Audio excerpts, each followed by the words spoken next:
Alors, séquence 9, étudier donc le mouvement, la vitesse et ses variations. Je vous ai mis la petite photo du drone puisqu'on a travaillé sur les drones. Donc, on doit se déplacer un drone pour suivre une course de Formule 1. Donc, on va pas revenir, on va faire la correction là maintenant, hein, d'accord. Juste, on va revenir sur quelques idées importantes. Alors déjà, rappelez-vous que la partie la plus délicate, c'était l'histoire du drone numéro 2. Donc, le drone numéro 2, lui, devait suivre, faire des gros plans du conducteur dans la voiture. Donc, l'idée, c'est de se dire que pour faire ce genre de choses, il faut qu'il soit immobile par rapport à la voiture. Donc la voiture, elle est en déplacement, elle se déplace par rapport au sol. Le drone est immobile par rapport à la voiture, donc il se déplace aussi par rapport au sol. Ça va? Pour suivre la voiture. Donc ça, c'était un peu l'idée. Tout le reste, on va le voir après dans le cours là. Alors qu'est-ce que vous devez savoir? C'est assez simple en fait. Première chose, on a vu en cinquième, la description d'un mouvement dépend d'un objet de référence qu'on appelle le référentiel.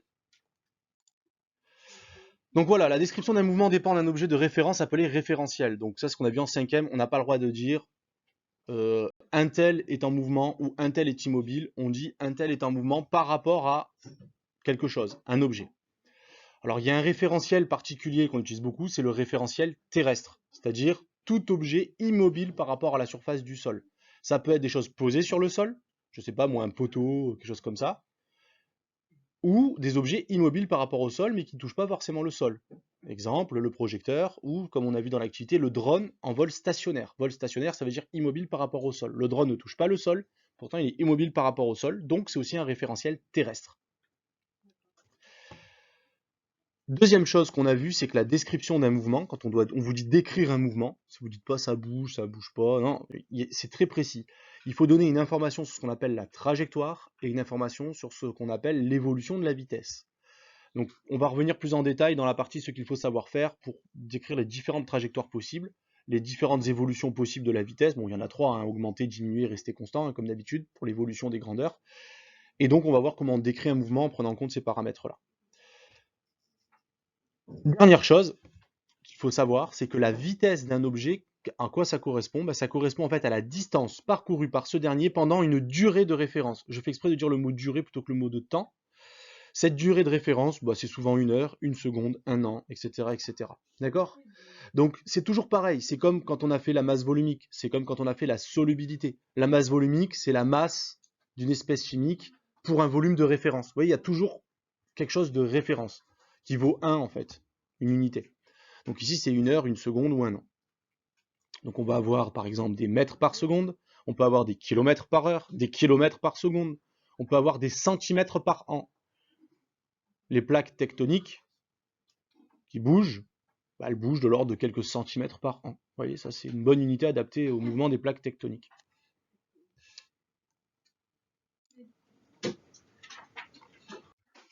Alors, qu'est-ce que vous devez savoir faire?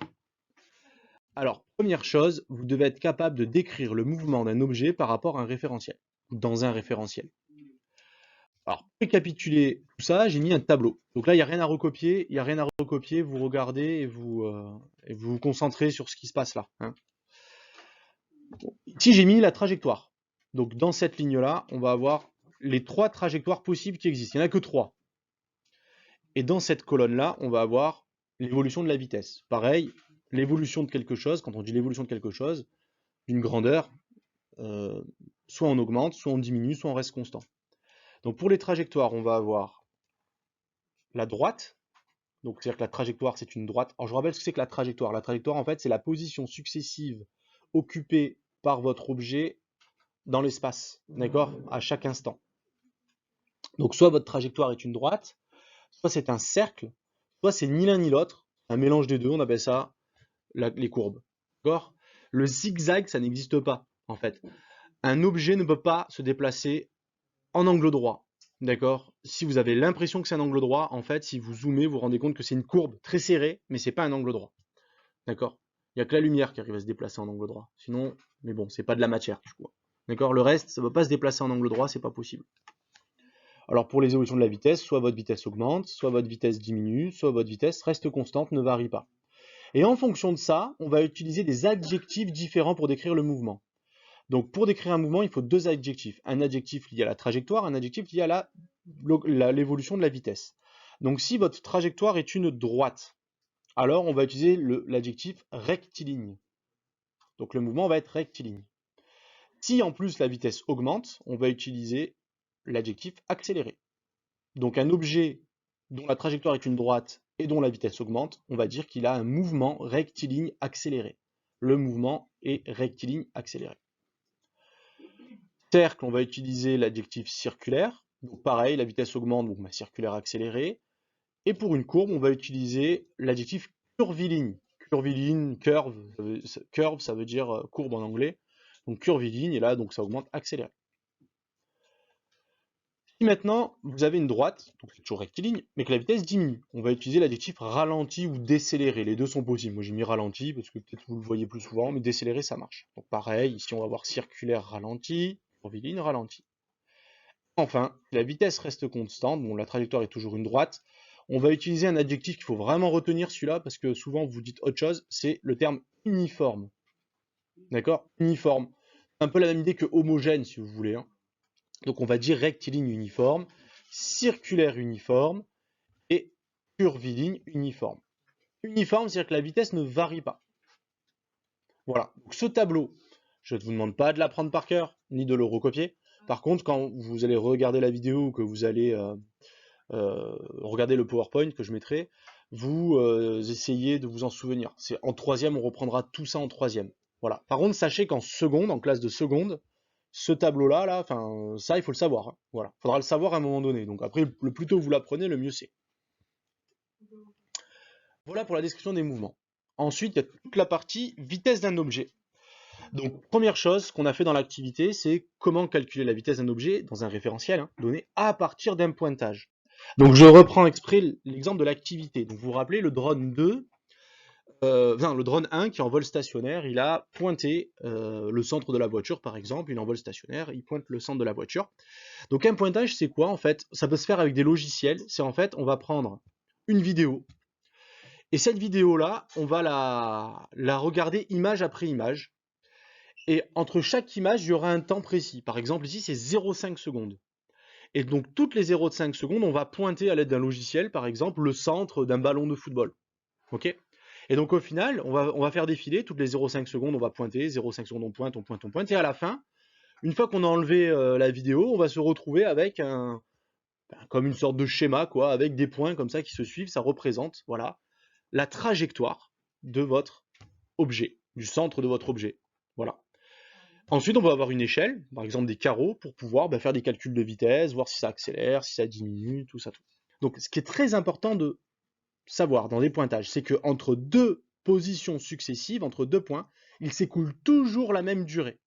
Même si les points sont plus rapprochés. Vous voyez, si mon point était là, d'accord, là, il n'y a pas la même distance que là et que là. Par contre, il y a la même durée. Ce qui varie, c'est la distance, par contre. Et donc, la vitesse. Ça va? Donc, le temps, la durée est tout le temps la même.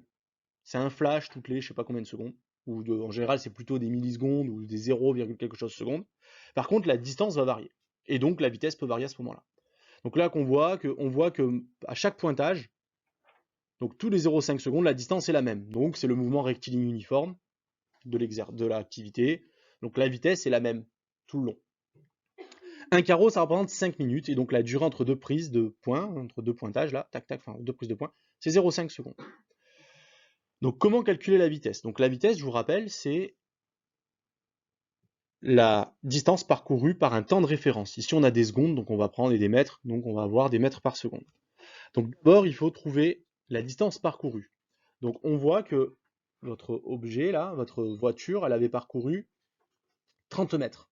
Parce qu'un carreau c'est 5 mètres, il y a 6 carreaux, il y a donc 30 mètres. Donc la voiture fait 30 mètres en 0,5 secondes. Donc ce qu'il faut savoir, c'est combien de mètres elle va faire en une seconde. Donc je fais le bourrin, vous ferez aussi les bourrins, n'hésitez pas. On passe par un tableau de proportionnalité. Je sais que ça se fait de tête, ça. C'est-à-dire qu'on peut se dire en une seconde combien elle fait. Bon, on se dit de tête, 0,5 secondes, on fait le double. Donc en une seconde, ça fait 60 mètres. Mais je vous encourage à faire des tableaux de proportionnalité. Donc distance parcourue en mètres, durée écoulée en secondes. Je place ce que je sais que je fais 30 mètres en 0,5 secondes. Trouver la vitesse en mètres par seconde, c'est trouver le nombre de mètres, la distance que je parcours en 1 seconde. Bon, bah là, c'est facile, produit en croix. Je sors donc le calcul suivant, 1 fois 30 divisé par 0,5. Bon, vous savez qu'en maths, divisé par 0,5, ça revient à multiplier par 2, en fait. Hein, d'accord? On divise par 1,5, donc on multiplie par 2, ça donne 60 mètres par seconde. L'objet, ici, c'était la voiture, hein, donc une vitesse de 60 mètres par seconde. Donc vraiment, il faut retenir cette méthode. C'est comme quand on a fait sur les années-lumière. Hein. Il y a un tableau de proportionnalité, un calcul, une phrase-réponse. Voilà, tout le temps, faites ça. Alors après, il y a des variantes. Si vous ne faites que le calcul, juste parce que vous n'avez pas le temps, et à l'unité, tout est fait, vous aurez les points. Mais sachez qu'au brevet, il y a des points de présentation, des choses comme ça, d'accord? Donc n'hésitez pas à faire des phrases et à faire le tableau. Voilà. Alors, pour voir si vous avez compris,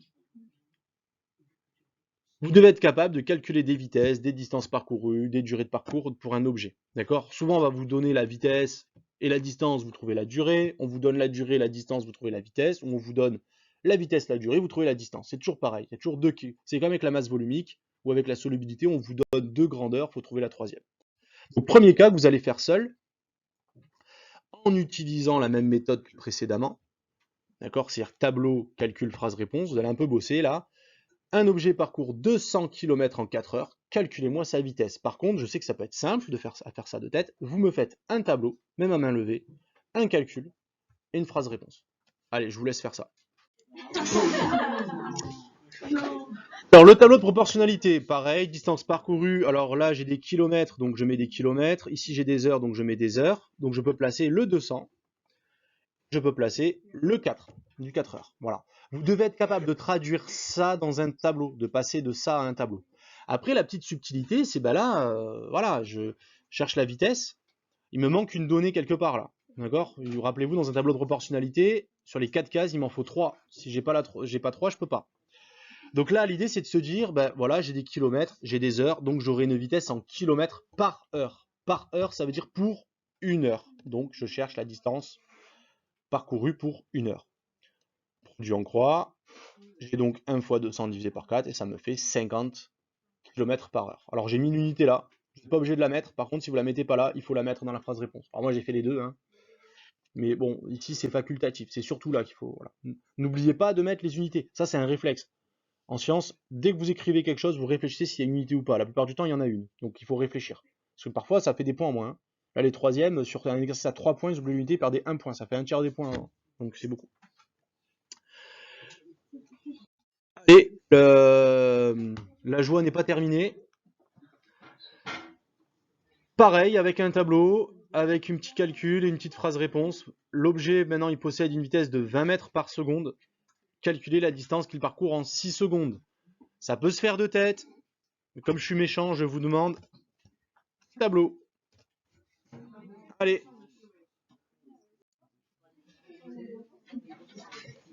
Donc, première chose à faire, 20 mètres par seconde, c'est de le traduire dans le tableau. Donc, on met 20 ici, mètres et secondes. Je parcours 20 mètres en 1 seconde. Et moi, je cherche la distance parcourue en 6 secondes. Produit en croix, ça me donne donc 6 fois 20 divisé par 1. Et ça donne 120 mètres. L'objet parcourt donc 120 mètres en 6 secondes. D'accord? Bon, le dernier cas.